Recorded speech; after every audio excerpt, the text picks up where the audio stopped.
খালি চাউলৰ পিঠাগুড়ি মই ভিজাই থৈছিলোঁ এইখিনি মই ইয়াতে খুন্দি ল'ম চাউলখিনি মই খুন্দি ল'লোঁ পিচি ল'লোঁ মিক্সিত পিচি লৈ ইয়াতে মই গুড় দিলোঁ আৰু এনেকৈ অলপ পানী দি পেলাই লদা কৰি ল'ম যিহেতু সিহঁতৰ বিহু হয়নে নহয় আজি সেইকাৰণে সিহঁতক বাঢ়ি বস্তু খুৱাব নাপায় আমাৰ ফালে এইটো নিয়ম আপোনালোকৰ ফালে কি নিয়ম জনাবচোন বাৰু সিহঁতক এনেকৈ ইয়াকে লাডু বনাই বনাই খুৱাম আজি কাৰণ বাঢ়ি পিঠা চিঠা এইবিলাক দিবলৈ নাপায় সিহঁতৰ পূজা যেতিয়া গৰু বিহু আজি নহয় জানো সেইটো কাৰণে আজি আমাৰ ফালে এইটো নিয়ম কৰে প্ৰত্যেকবাৰে মানে আমি এনেকৈ পিঠাগুড়ি চাউল ভিজাই থওঁ যিহেতু পিঠাগুড়িখিনি পিচি পেলাই এনেকৈ লাডু বনাওঁ খাবলৈ বহুত ভাল পায় সিহঁতে এনেকৈ সৰু সৰু লাডু কৰিম এনেকৈ খুৱাই দিম ভিডিঅ'টো সম্পূৰ্ণকৈ চাই থাকিব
এয়া মানিমুনি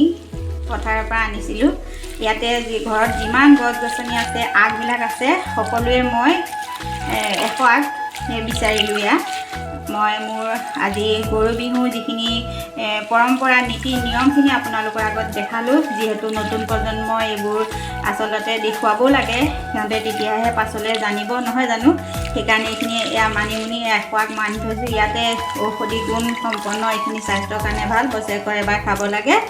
আজি মই এই ভিডিঅ'টো সম্পূৰ্ণকৈ আপোনালোকক দেখালোঁ গৰু বিহু পৰম্পৰা যিখিনি মই কৰিছিলোঁ সেইখিনি আপোনালোকৰ আগত দেখালোঁ আৰু সেই শেষত মই সকলোলৈকে অসমীয়া নৱবৰ্ষ তথা ৰঙালী বিহু শুভেচ্ছা জ্ঞাপন কৰিলোঁ সকলোৱে মংগলময় হওক কুশলে থাকক বাই বাই